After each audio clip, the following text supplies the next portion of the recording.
Good morning, good afternoon, and good evening to all, and happy holidays. Thank you for joining us for our final 2021 installment of the IIF's Talking Policy series. Today, we are delighted to host IAIS Secretary General Jonathan Dixon, who will discuss the activities of the organization over the past year and provide us with insights into the year ahead, which, if anything like this year, will include a very active agenda with a range of issues, including new areas of focus. I am Mary Frances Monroe, Director of Insurance Regulation and Policy at the IIF, and I will be interviewing Jonathan this morning. Jonathan is the Secretary General of the International Association of Insurance Supervisors, an organization with 152 members worldwide.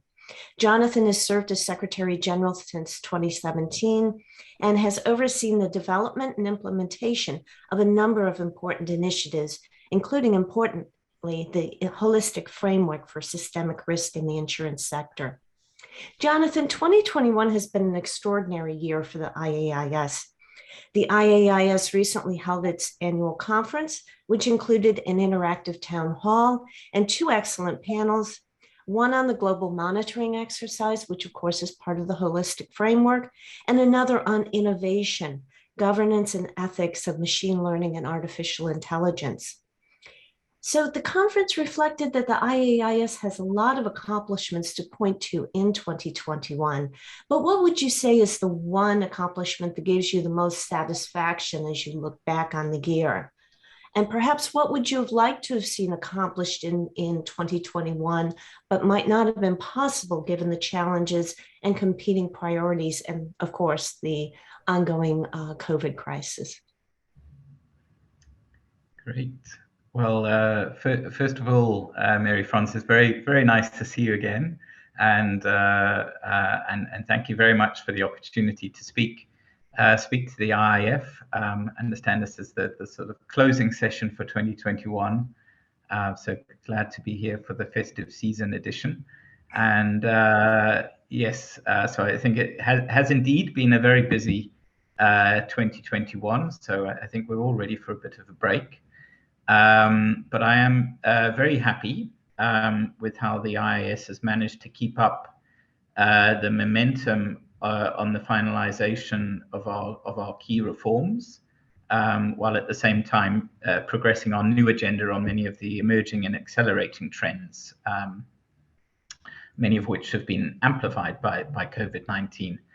But I guess if I had to choose one particular accomplishment during the year that stands out, I think it's probably the way that we managed to move the holistic framework from, if you like, a concept into action. And as you know, the holistic framework is the framework that we use for the assessment and mitigation of systemic risk in the global insurance sector. Which we finalized in 2019, November 2019, only a couple of months before COVID hit. So talk about just in time. And this works sort of central to our financial stability mandate of our mission. So I said we moved it into action. And how did we do that? I think we implemented along all three key pillars of the holistic framework. So first of all, the global monitoring exercise, which you've already mentioned, Mary Frances, the GME. So last year we repurposed the GME to do a targeted assessment of the impact of COVID-19 on the global insurance sector. So it was really this year that we did for the first time the full or the regular GME, if you like, which includes looking at issues of identifying potential systemic risk in the global insurance sector, and recognizing that this can arise not only from the distress or disorderly failure of an individual insurer, but also from the collective exposures and activities of insurers at an activity at a sector-wide level. Which meant that we collected both individual insurer data and sector-wide data. And this was no mean feat. because the data collection consists of a unique data set from approximately 60 of the largest global insurance groups, and sector-wide data from supervisors covering over 90% of global written premiums. So it really is an incredibly rich data set that we have. But it also means that the analysis that we do and the collective discussions that we have about supervisory responses really are evidence-based. And we published the outcomes of the GME in our Global Insurance Market Report, the GMAR, which was published as recently as last week. So would certainly encourage everyone to take a look at that if they haven't already. So that's area number one. Area number two of the holistic framework was around the fact that we also managed this year to complete the suite of supporting material that we were issuing to help supervisors actually implement the enhanced supervisory requirements with the macroprudential focus that are part of the holistic framework. So that included papers on macroprudential supervision, recovery and resolution planning, liquidity risk management over the last year or two. So that's fantastic that guidance is now done. And then lastly, I think we've made substantial progress on assessing our members' implementation of this supervisory material. And that began last year, where we reported on our baseline assessment of implementation of the holistic framework supervisory material amongst 26 of our members. And then it continued this year with more intensive targeted jurisdictional assessments in 10 major jurisdictions, which will include verification of supervisory practices. So it will be, if you like, a very robust and rigorous assessment of implementation. So we've been busy across all three fronts, and I think our members appreciate the real value of having a collective view on global risks, particularly at times of heightened uncertainties, and also the feedback from the Financial Stability Board, the FSB, on our GME has been very positive. So in October, we provided an update to the FSB SRC, which welcomed the good progress on the implementation of the holistic framework ahead of their decision next year in November on whether to discontinue or re-establish the annual identification of G size.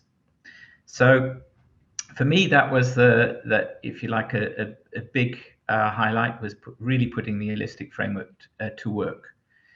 So in terms of regrets, probably not so much along the lines of things we didn't accomplish, but probably more, I suppose, disappointment that we weren't able to meet in person as a community of insurance supervisors.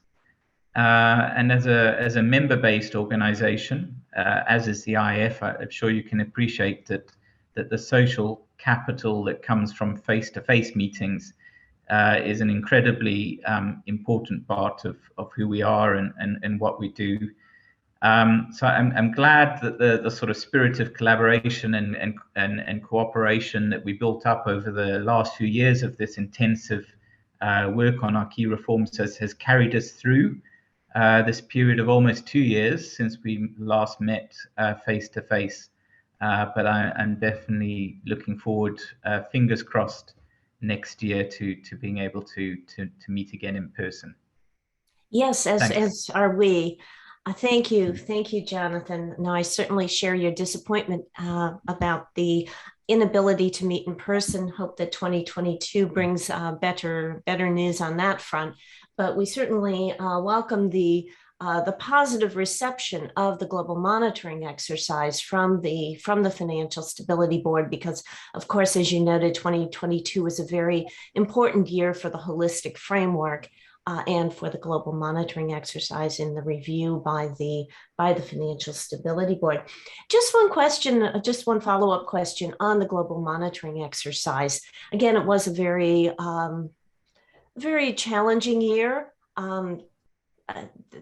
Things were changing very rapidly. Were there any surprises in the results of the GME, or was it, as you and the members of the IAIS pretty much expected?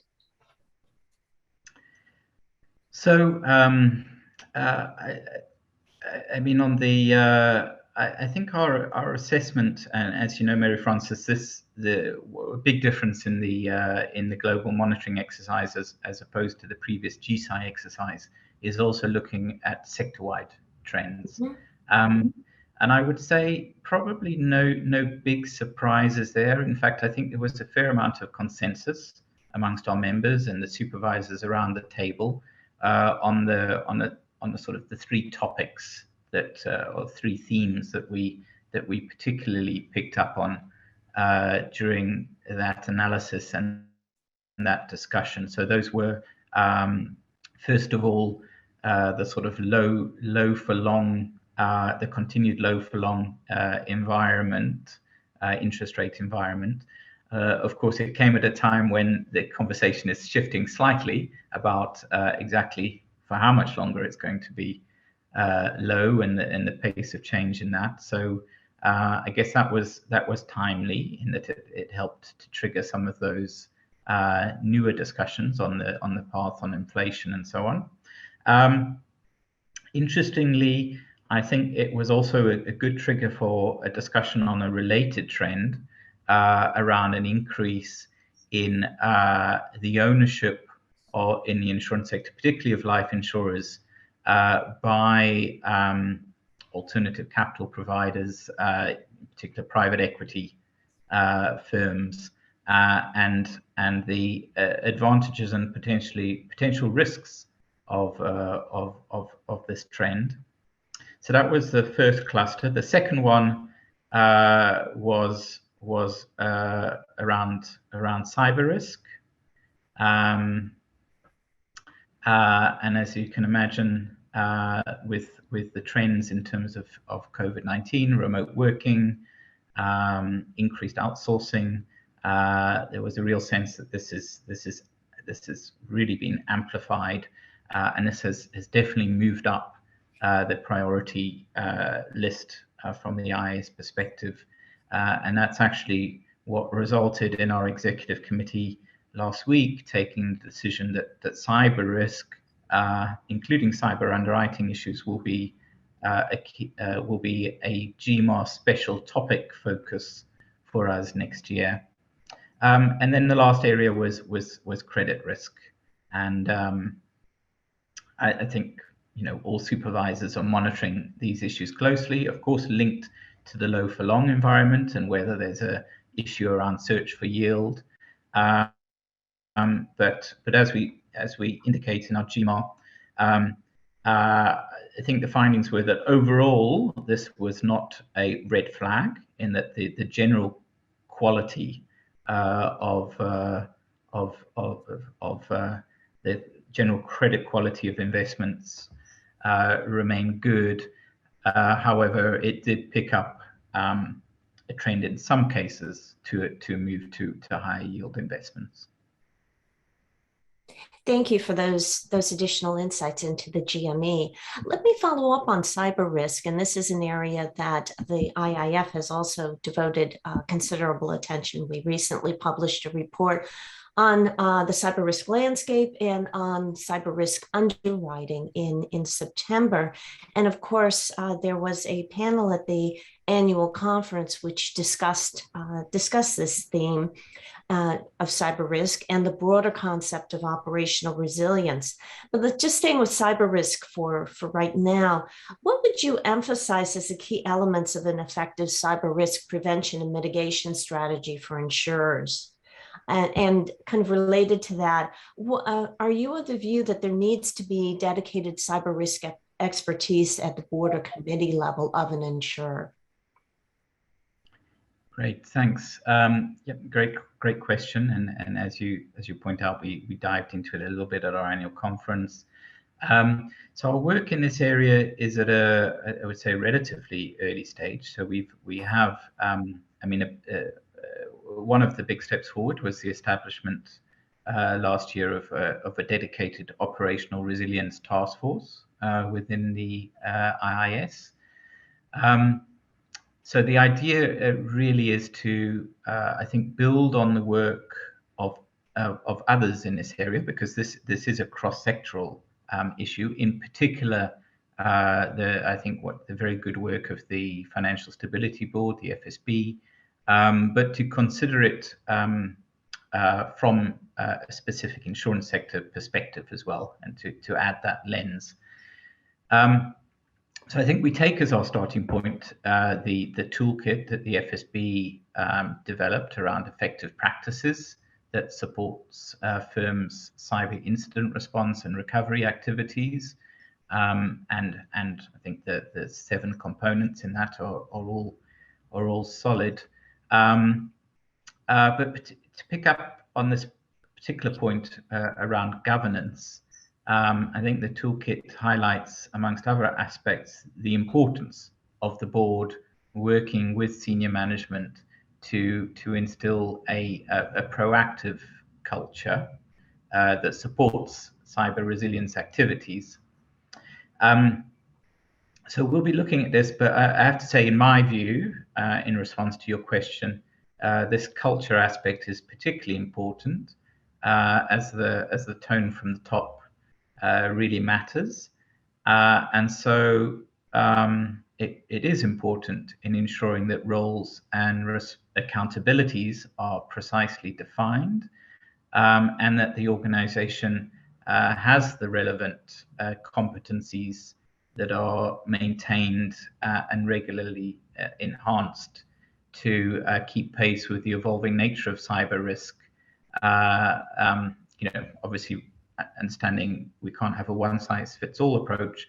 So, I mean, to your question, without being definitive, I would imagine that having dedicated cyber risk expertise at the board or committee level would be particularly helpful in that regard. But we'll be looking at it more closely as part of our developing our work. And I did want to flag in relation to that, particularly the stakeholder engagement side of things. So we will be engaging with stakeholders on this operational resilience topic more broadly in early 2022. I believe we're aiming for February. And we would definitely like to hear from experts on the relevant challenges and solutions, and how we could support insurers' efforts in this regard as well. Well, we'll look forward to that dialogue, Jonathan, because operational resilience, as you say, is a very, very important issue, and it's a cross-cutting issue, cross-sectoral implications. So let's move more broadly into operational resilience, and perhaps it's early days because you're starting these conversations among your members, you're reaching out to stakeholders, but I'm sure that there are differences in insurers' awareness and approach to operational resilience based on their business model, their geographies, their level of sophistication and expertise. Are there certain areas where you and your members are thinking that improvements are particularly needed in the area of operational resilience? Yeah, thanks, Mary Frances. So, as you say, the work is at an early stage. But what has been discussed already at the ORTF is kind of prioritization in terms of their mandate and their focus. So I will say that they've prioritized 3 areas of particular concern for our members. So the first is around cyber resilience, as you would imagine. The second is on third-party outsourcing, particularly IT third-party outsourcing. And lastly, business continuity planning over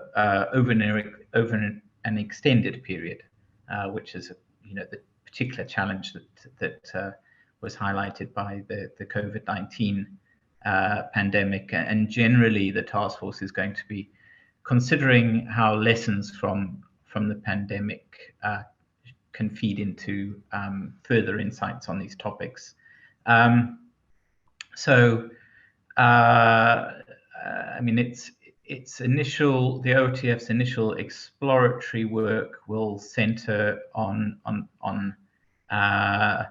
a review of the IIS's ICPs, first of all, but also a stock take of existing publications from other standard setting bodies, of course, including the FSB. And as I said, also external engagement planned for February next year. And the purpose of that external engagement, as I said, is to hear from experts on their experience and to feed this in to our work, recognizing that it is a very fast evolving area. And just to look a little bit further ahead, to flag that the aim is to publish an issues paper on this topic, which we would then also put out for public consultation, with the aim of doing that in mid-2022, setting out broad themes for from this exploratory work, and hopefully setting a very good foundation for further engagement between the IIS and stakeholders on this topic. Thanks. Thank you, Jonathan. Let's move to another topic, and that is one that we discussed quite a bit at the IIF over the course of 2021 and certainly before then, and that is the issue of climate change and climate risk. And moving into 2022, the IAIS is planning on conducting a climate scenario analysis stock take with its members. And the IIF earlier this year conducted an analysis of emerging official sector and banking industry practices as they relate to scenario-based climate risk measurement and the design choices that underlie those climate scenario analysis exercises. We're considering how to scope a similar exercise among our insurance members in order to provide insights to both insurers and to the IAIS and its supervisory members. Can you give us some further detail on the scope and timing of the IAIS stock take and how stakeholder input will be included? And we'd really like to explore what the IIF could do that would be particularly helpful to the IAIS if we undertake an exercise among our insurance members. How can we best feed into the work that is ongoing at the IAIS on climate scenario analysis? Great. So first of all, I'd say fantastic that we've around the shared agenda on this topic. Maybe to give a little bit of context from our side. So in a sense, the IIS performed our own climate risk analysis, including scenario analysis as part of this year's GMAR special topic edition, which looked at the impact of climate change on insurers' investment portfolios. And the paper really highlights the it gives some very important messages about that impact, and I think it's great because it, for the first time, I think brings a global perspective to it, in addition to what have been many national and regional analysis. But what I also wanted to say is that the paper also highlights the significant challenges of undertaking climate risk scenario analysis. I think not least the need for joint efforts on overcoming some of the conceptual and methodological challenges of modeling this long-term non-linear effects of climate-related of climate change. Secondly, around the critical need for a globally consistent framework for measuring climate-related financial information, and hence our IIS strong support for the establishment of the International Sustainability Standards Board. And lastly, efforts to address gaps in supervisory reporting around climate risk issues. So, I mean, these are issues that are top of mind from our own experience. In addition to that, so we also had, of course, our application paper on the supervision of climate risk in the insurance sector, which highlighted the need for insurers to include climate risk scenario analysis in their work, particularly as part of their ORSAs. So for all of these reasons, that's why our EXCO, again, in November last month, agreed that our new climate risk steering group that we set up should, as part of their immediate work, undertake further work aimed at supporting our members' efforts in climate risk scenario analysis. Again, we're at the early stages of this work, but I'm very happy that the work stream's up and running already, and that we've got good support from our members on doing that work. Currently, it's focused on taking stock of the lessons our members have taken from the various exercises that have been conducted to date, and understanding where our members would value further work. So for this purpose, we will be doing a stock take of our members' practices in the coming couple of months. And in February, our EXCO, at the end of February, our EXCO will discuss these results and agree next steps for the work on scenario analysis. So it's early days. I guess we're still thinking through our own approach on this. But I think it would be fantastic if we can link up on this and if you like, collaborate and you know, as we identify our approach and where we have particular needs, we can talk to you about that. By the way, we also plan on organizing a stakeholder session or a series of stakeholder engagements in the second quarter of next year, once the scope is a little clearer, and we'll certainly reach out to the IIF on this process and look to benefit from your potential work in this area as well. And last point, I think, is, you know, I'm also aware, you've referred to the IIF report, that the IIF has flagged concerns about the risk of a globally fragmented approach to the implementation of scenario analysis, and the negative impact that this could have, particularly, and the burden that this could have, particularly for firms that have a sort of global footprint operating in many jurisdictions. So we do hope that our work in this area will hopefully help ensure a higher degree of regulatory harmonization in what is a quickly developing field.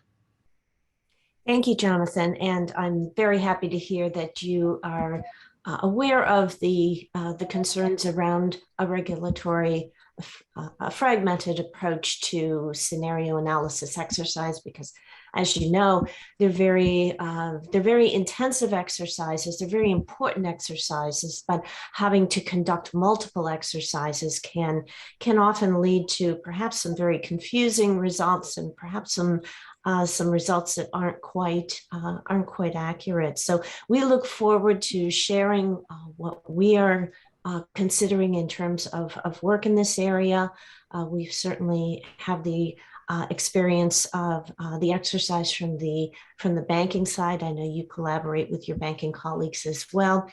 And so we look forward to the engagement in the second quarter of 2022 on this important topic.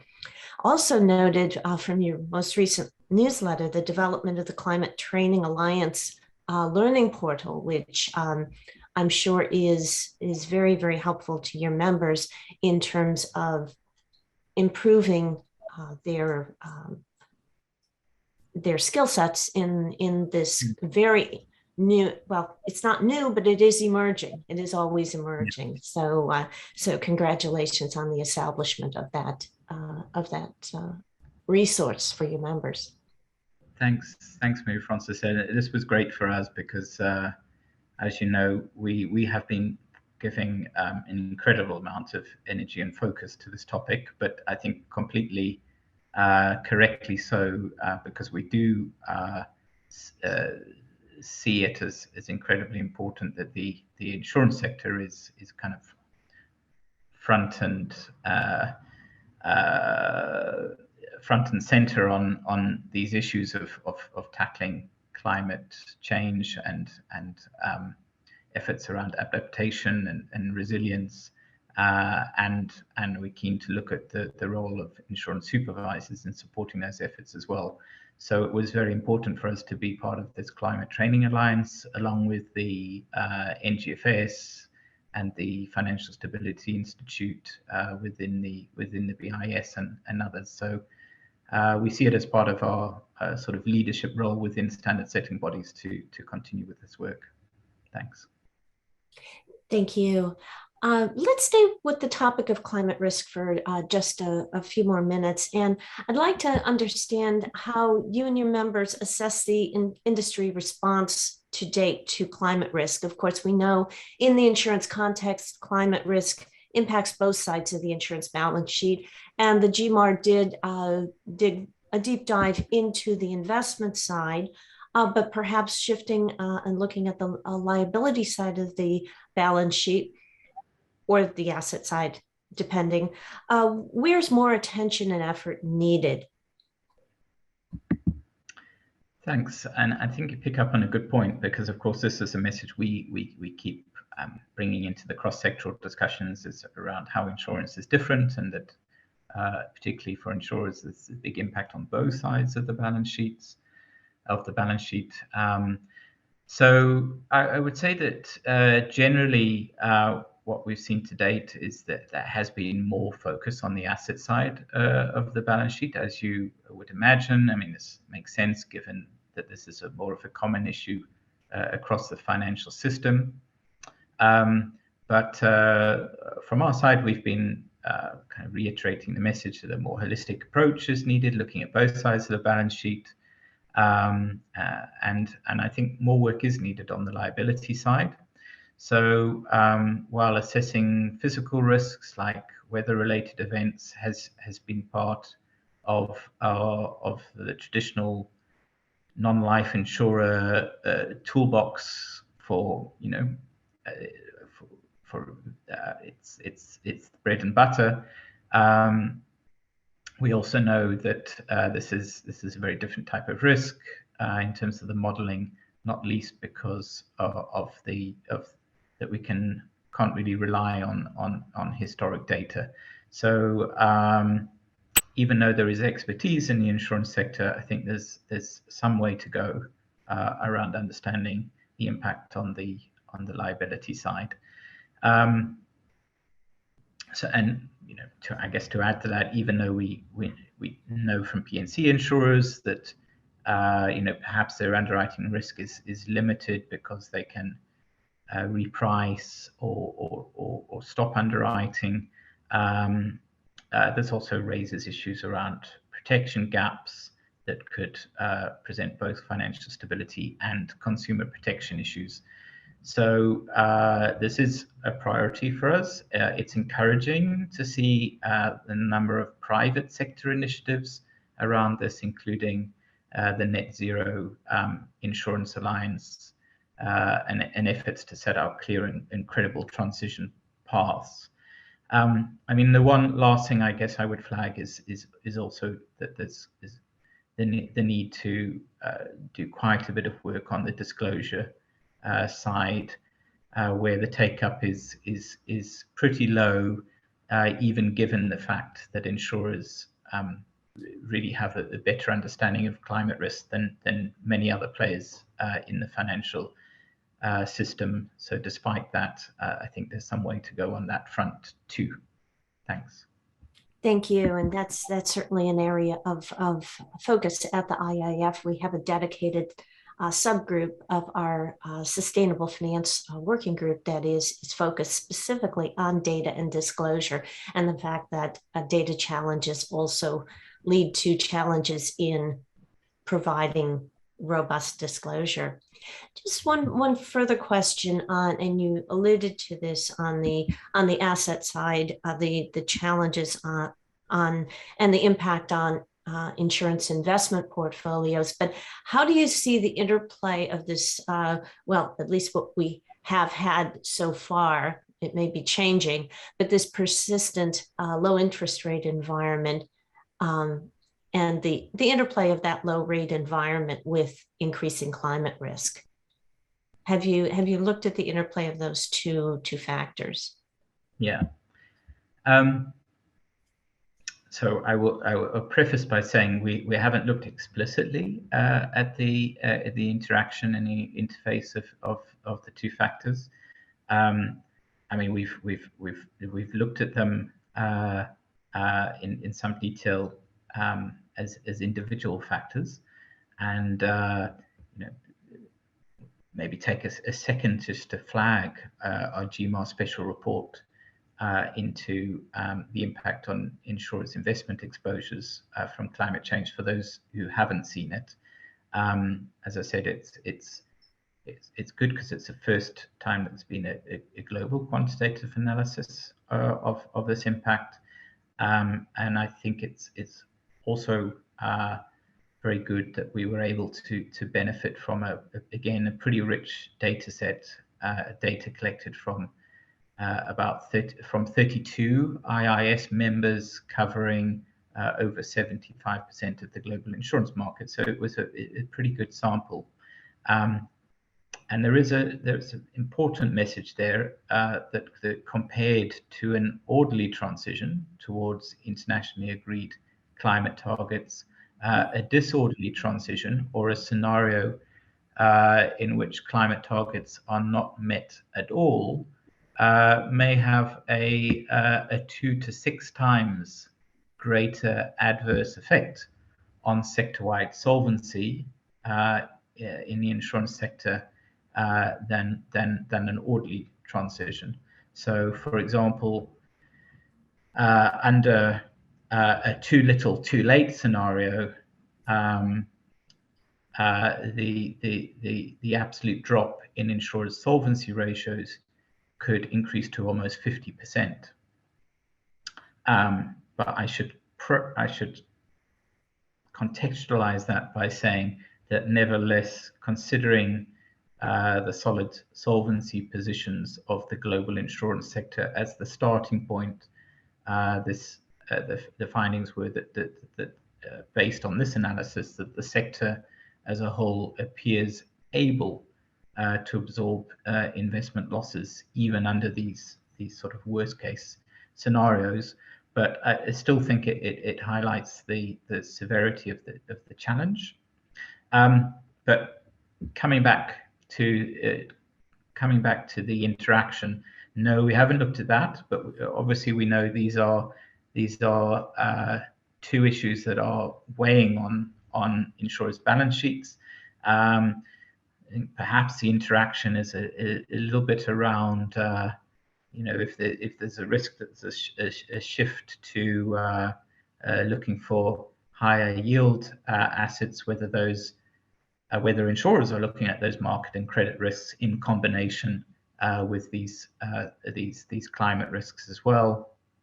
I guess another connection is also the fact that about the importance of there being a long-term assets for insurers to, particularly life insurers, to invest in, and the fact that if those are green assets or infrastructure assets, this hopefully also contributes to addressing the climate risks as well. So there's on the positive side some potential for a more virtuous cycle there. Thanks. Thank you, Jonathan. Let's just one more question on climate risk, because it is such an important topic and such a focus of both the IAIS work and the IIF work. And looking at the liability side, are there some key physical or transition risks? I mean, I think it's your point about the disorderly transition having such a profound impact on insurers is very very notable. But are there other key physical or transition risks that you would point out? You know, are perhaps the role of acute risks, or on the transition side, the role of changing energy technologies or consumer preferences? Are there particular aspects of those risks that you are focused on?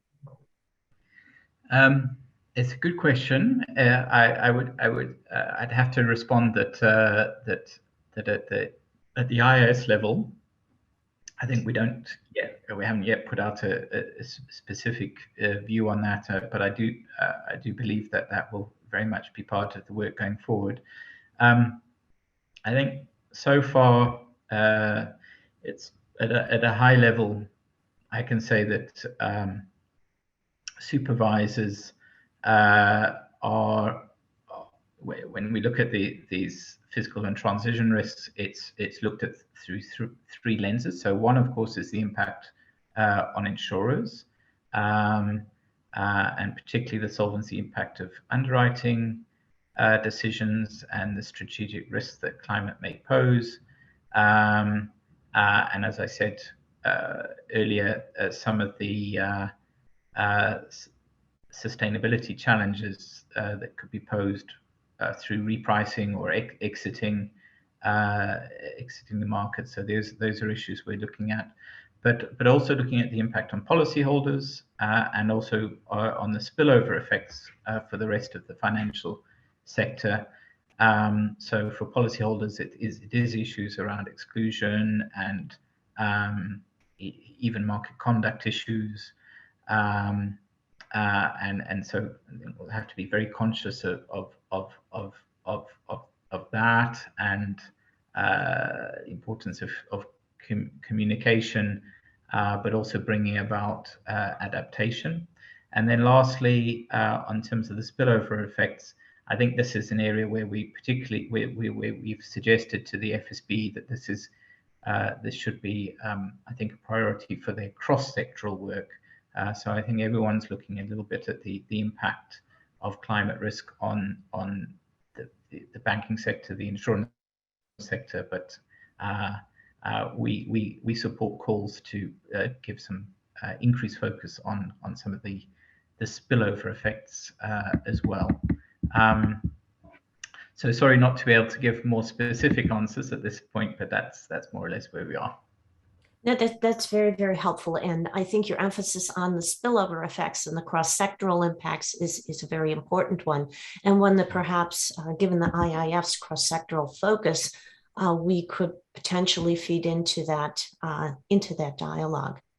So let's move from the topic of climate risk, although there's a lot to discuss there. We do have a question from the audience that I would like to put forth. We talked about regulatory fragmentation, the potential for fragmentation in some of the climate scenario exercises or approaches to climate risk across different jurisdictions. But there's also some work underway on recovery and resolution in insurance. And one of our members who's on the call today wants to observe that jurisdictions are introducing recovery and resolution powers and planning, but there may be a need to avoid fragmentation among different jurisdictional approaches to ensure recovery and resolution. Do you have some thoughts you'd like to share on that topic? Yeah, I guess my perspectives on that would be, so first of all, I think there is clarity in terms of frameworks for recovery and resolution. So of course there's the FSB key attributes, but there's also now, since the end of 2019, built into our own IIS ICPs and ComFrame requirements around recovery and resolution planning, although that does include explicit provisions around proportionality and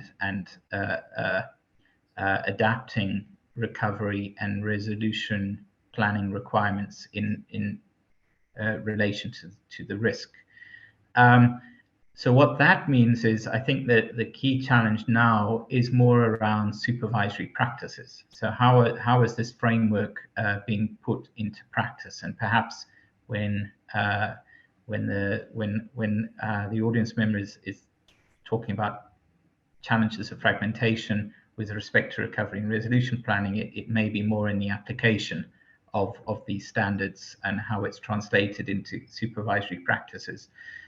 So the one thing I wanted to mention there, and it's something I'm very positive about, is that the one way of having very meaningful discussions around the comprehensiveness and consistency of the application of our standards is the work that we do on the assessment of implementation. And what will be very helpful here is that the targeted jurisdictional assessments that we're currently doing in terms of the holistic framework will be looking at these issues of recovery and resolution planning. So the TGAs are taking place currently in 10 jurisdictions, and these really are the major global insurance markets. And these are intensive verifications of supervisory practices, including on-site visits. So it's very much along the lines of the IMF World Bank FSAPs that you see. So we'll be getting into some pretty deep conversations around how these 10 jurisdictions are applying these requirements, and including how they are applying the proportionality principle and applying their supervisory discretion. So I think we'll get some very rich information about differences and potential fragmentation coming out of that assessment work. Thank you. I think that will be a very, very important exercise, and hopefully will give you some insights into whether to what extent that fragmentation is an issue with respect to recovery and resolution, which, as you know, gets very complicated with large insurance groups engaged in cross-border activity. Just coming back on this topic of market conduct that we talked about in terms of climate risk and some of the implications for market conduct. Let's think about market conduct a bit more broadly. You have 152 members. The jurisdictional diversity is really impressive, but I'm sure also challenging. How do you address issues of market conduct when you have members in so many different jurisdictions with different practices, different approaches, different cultures? Perhaps you could shed some light on that. Yeah, very happy to do so. Mary Frances, is a topic pretty close to my heart as a one-time both prudential and market conduct supervisor in South Africa, and not that long ago, 4 years ago. So I think we're actually very fortunate in the IIS that we have a pretty clear framework in this regard. So our ICP on conduct of business lays out a framework which is really outcomes focused. And so it outlines key principles really around fair treatment of customers. So TCF principles that firms, that insurers should be applying in their conduct of business. So I think this is a great value, because that kind of moves you somewhat out of the space of different jurisdictional circumstances, laws, legal frameworks, into what I think are pretty much universal principles around fairness, and then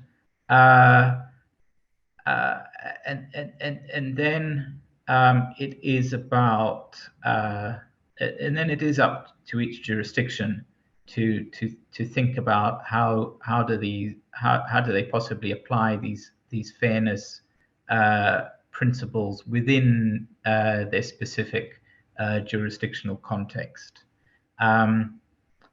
With that, I would flag that at least for me, financial inclusion and fair treatment of customers are not mutually exclusive concepts. So we often get questions around, does that mean a different standard of fairness in emerging market and developing economy jurisdictions where there might be greater issues of inclusion? I think you can apply supervision and business practices in proportionate ways as long as they are still consistent with these fairness principles. So that's really the challenge. And I also mention it because a comment that comes up sometimes, I mention this in the context of the IIF with global with members who have a global footprint. We've also stressed that this means that at a group level, there should be also group-wide commitments to fair treatment of customers. So, so groups should be looking to apply these principles consistently across the group. Perhaps that means that in a particular jurisdiction, the local legislation hasn't necessarily caught up with the same market conduct approaches, but I think it's more about consistency with managing conduct risks and a commitment to universal principles of fairness that are sort of well served through having this group-wide consistent approach. Thank you, Jonathan. That's very interesting insight into the interplay between financial inclusion and the fair treatment of customers. And that fairness principle also comes up in the use of digital technology by insurers and other financial institutions, of course. And I'd like to explore how you view the relative benefits and risks of digital technology, and in particular, the use of artificial intelligence and machine learning in insurance. And I'd also like to ask about the role of supervisors in advancing the use of digital technology by insurers, but also overseeing its use. Thanks. Yeah. So this is a topic we've been thinking about for some time. I think it became clear that digital transformation is another one of the sort of seismic themes that are changing things globally. So we did our work on the impact of fintech and digital transformation in the insurance sector, and it did our paper on that. And currently, we have our our fintech forum,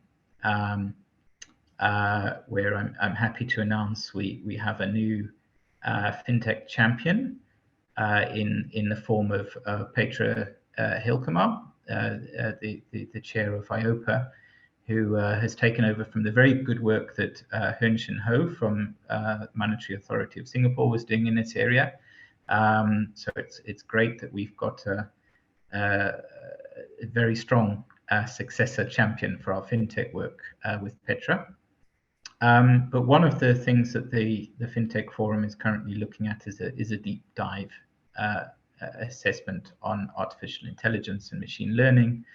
So we'll be able to say more soon, but really at a high level, we're very conscious of the need as supervisors to try and balance the benefits and risks of digital transformation and technological innovation. So for sure, there's clear benefits in terms of potentially better outcomes for customers, and we can see that in the demand that we have for digitalized services, but also in terms of financial inclusion. At the same time, I think supervisors are also very conscious of the potential conduct risks from the misuse of big data and artificial intelligence, particularly the potential for discrimination or even exclusion.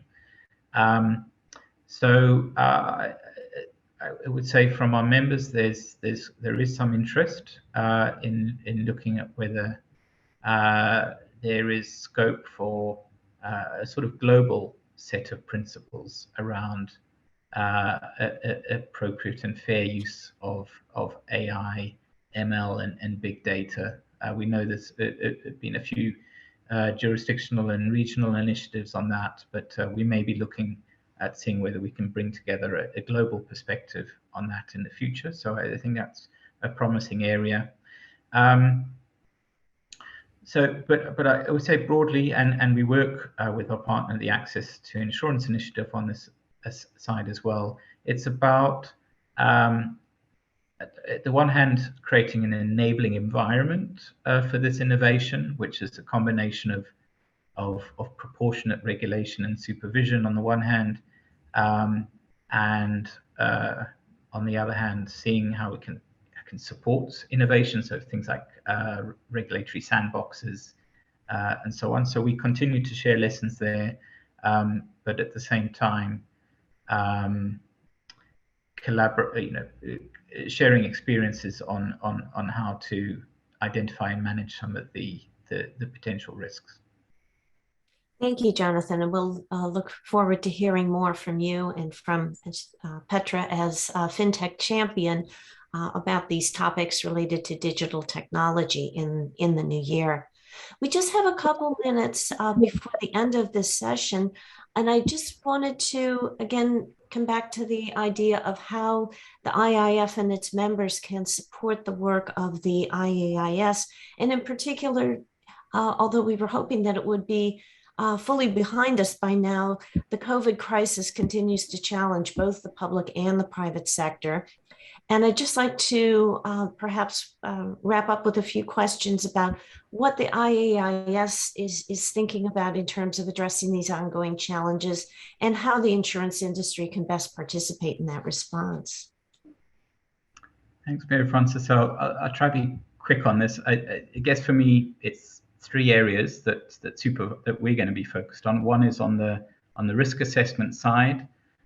Two is around supporting effective supervisory practices, and third is on the driving comprehensive and consistent implementation of these standards. So on the risk assessment, I spoke about our GME, and I think the pandemic has really underscored the importance of a robust approach to risk assessment, including at the global level. I think our members really appreciate the insights from the GME that complement their own national and regional level analysis, and it gives us a rich evidence basis for collective discussions. So we will continue to do that. Secondly, on supervisory practices, I mentioned we've done the guidance on macroprudential supervisory aspects, but we're also working on clearly operational resilience issues as well, including cyber, which has really been amplified by the pandemic. And then on the comprehensive and consistent implementation of our standards, I think, as I mentioned, this really is a way of helping to also drive global convergence, I believe. I mean, one additional factor is really that we'll continue to look at how we can contribute to resilience and financial inclusion and addressing protection gaps, which has been, issues of social inequality and protection gaps have also been highlighted by the pandemic. And the last message, what can industry do? So please continue participating in our data collection exercises, both the GME and holistic framework. This information really does help inform, result in well-informed supervisory discussions at the global level. Secondly, actively engage with us through our consultations. This input really does influence our thinking. And so, for example, next year we will actively seek feedback on the effectiveness of the holistic framework. And lastly, as I say, let's collectively seek joint solutions to the real challenges around resilience, protection gaps, social inequality, and given the sort of stewardship role that insurance has in building a more resilient future. Thanks. Thank you, Jonathan, and thank you for those final comments. And thank you very much for taking the time to join us today to share your perspectives and for closing out our 2021 Talking Policy series with this very insightful conversation. And thank you to our members for joining us today. I wish everyone a very happy holiday season and all the best for the new year. Please visit the IIF website to see the events we have in store for you in the coming year. And please stay well and all the best. Goodbye. Thank you.